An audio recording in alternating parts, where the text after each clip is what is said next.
Hello students, in this video I am going to solve your doubts about the osmosis and diffusion. Let's start.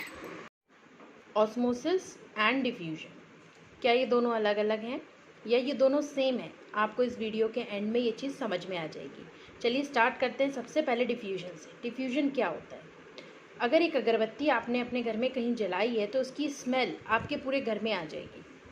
एक Saint की bottle से अगर आप थोड़ा सा स्प्रे कर रहे हैं सेंट को, तो वो स्प्रे भी आपको पूरी तरफ सब तरफ सूंघने में आएगा, है ना, स्मेल आ जाएगी उसकी। तो कैसे स्मेल आएगी? क्योंकि उसके जो पार्टिकल्स हैं वो उसकी हायर कंसंट्रेशन से लोअर कंसंट्रेशन में मूव कर रहे हैं, है ना। तो डिफ्यूजन क्या है? तो डिफ्यूजन की डेफिनेशन है, diffusion is a process of movement of particles from the region of their higher concentration to the region of their lower concentration. किसका? Movement of particles, any particles. तो भैया आपकी 3 स्टेट्स क्या होती हैं? वो होती हैं आपकी सॉलिड, लिक्विड एंड गैस। तो ये जो 3 स्टेट्स हैं जिन्हें हम बोल रहे हैं सॉलिड, लिक्विड एंड गैस, तो इनमें क्या होता है? देखिए, सॉलिड में भी डिफ्यूजन होता है, लिक्विड में भी डिफ्यूजन होता है और गैस में भी डिफ्यूजन होता है, मगर इनका रेट ऑफ डिफ्यूजन जो है वो सब में अलग अलग होता है। सबसे ज़्यादा डिफ्यूजन गैस के पार्टिकल्स शो करते हैं। जैसे ही आपने एक तरफ स्प्रे डाला, पूरे घर में खुशबू आ गई, किसका परफ्यूम लगाया और किसने परफ्यूम लगाया, ठीक है। तो गैस में जो डिफ्यूजन का रेट है वो बहुत ज़्यादा हाई होता है। आप कमरे के अंदर एंटर करें हैं और कोई समोसे ला के खा रहा है तो आपको बिल्कुल स्मेल आ जाएगी और बोलोगे हाँ भाई, समोसे कौन लेके आया, कहाँ छुपाएं, गरम गरम होने चाहिए बस।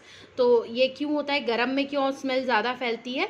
उसका कारण है कि काइनेटिक एनर्जी, जैसे जैसे टेम्परेचर बढ़ता है तो पार्टिकल्स की काइनेटिक एनर्जी भी बढ़ जाती है, जिसके कारण से क्या होता है कि वो जो पार्टिकल्स हैं वो मूव करने लग जाते हैं बहुत रैपिड रेट में, ठीक है।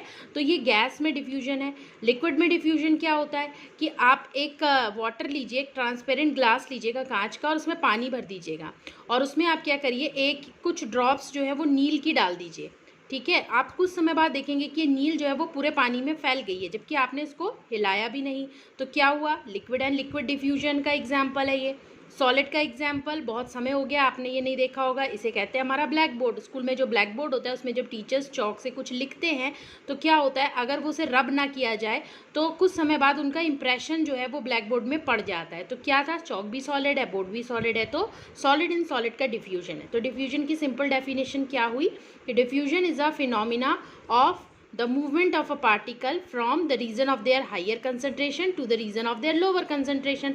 तो ऑस्मोसिस क्या है भाई? ऑस्मोसिस भी यही है, मगर ऑस्मोसिस में जो मूवमेंट होता है वो होता है केवल वाटर पार्टिकल्स का, ठीक है। तो यानी कि ऑस्मोसिस क्या है?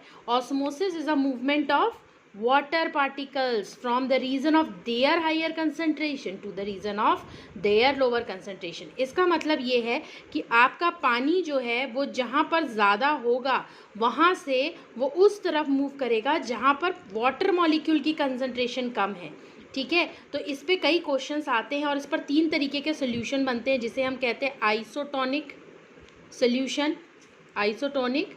सोल्यूशन और hypotonic solution, hypotonic and hypertonic, ठीक है। तो इस तरीके से आपके 3 तरीके के सोल्यूशन तैयार होते हैं, isotonic solution, hypotonic solution and hypertonic solution. देखिए यहाँ पर क्या होता है, सोल्यूशन क्या होता है। सबसे पहले तो आपको ये टर्म समझना है कि व्हाट इज सोल्यूशन।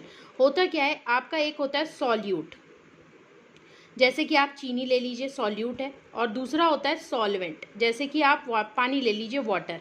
तो sugar as a solute and water as a solvent when mix together they form a solution, ठीक। तो अब ये सोल्यूशन मैंने बोला कि 3 टाइप्स के हैं। तो ये 3 टाइप्स किस बेस पर डिफाइन होते हैं? ये 3 टाइप्स डिफाइन होते हैं सॉल्यूट की कंसंट्रेशन के बेसिस पर।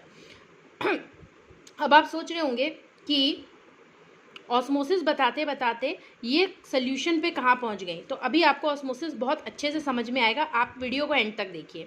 सॉल्यूट प्लस सॉल्वेंट मिक्स होते हैं, सोल्यूशन बन जाते हैं। मैंने कहा सोल्यूशन 3 टाइप के होते हैं। आइसोटोनिक क्या होता है और हाइपो क्या होता है, हाइपर क्या होता है। हाइपर मतलब बहुत ज़्यादा, my God don't be hyper, ऐसा कहा जाता है। हाइपर मतलब ज़्यादा। तो जब एक सॉल्वेंट और सोल्यूट को आपने मिलाया है लेकिन सॉल्यूट बहुत ज़्यादा है, यानी चीनी बहुत ज़्यादा है, पानी बहुत कम है, तो इस तरीके का जो सोल्यूशन बनेगा उसे कहा जाता है हाइपरटोनिक सोल्यूशन। हाइपो मीन्स कम, यानी कि आपने एक गिलास पानी लिया और उसमें एक चुटकी भर चीनी या नमक डाल दिया, तो जो सोल्यूशन बना वो क्या बना, हाइपोटोनिक सोल्यूशन, क्योंकि इस सोल्यूशन में क्या है, सोल्यूट की कंसंट्रेशन बहुत कम है। अब तीसरे टाइप का सोल्यूशन यानी आइसोटोनिक। तो आइसोटोनिक क्या होता है, जिसमें सॉल्यूट प्लस सॉल्वेंट दोनों को हम मिक्स कर दे तो उनकी कंसंट्रेशन बिल्कुल इक्वल होती है, तो उसे बोलते हैं आइसोटोनिक सोल्यूशन। ठीक है, तो आपको तीनों सोल्यूशन समझ में आए। ओके, अब हम बात करते हैं कि ऑस्मोसिस का इनसे क्या लेना देना है। देखिए, आपके घरों में एक एक्सपेरिमेंट आप कर सकते हैं, किशमिश सभी के घर में रहता है। आप क्या करिए, उस किशमिश को एक पानी में डाल दीजिए। ठीक है, तो ये किशमिश, ये पानी भरा हुआ है, इसमें नॉर्मल वाटर है, इसमें और कुछ भी नहीं है, और यहाँ पर आपने किशमिश को डाल दिया। ठीक, क्या होगा, कुछ समय बाद किशमिश फूल जाएगा, यानी कि the resin is swells up when it kept in a water. So what is the reason behind it, the reason is osmosis. So how, देखिए, inside the resin there is very less water, किशमिश के अंदर तो पानी होता ही नहीं है, बहुत कम पानी होता है, and outside there is a too much water, बहुत सारा पानी है बाहर।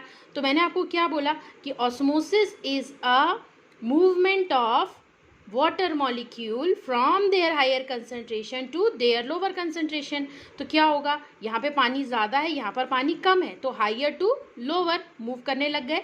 तो बाहर से पानी के जो पार्टिकल्स हैं वो अंदर की तरफ पे मूव करेंगे, जिससे कि ये जो रेजिन है कैसा हो जाएगा, फूल जाएगा।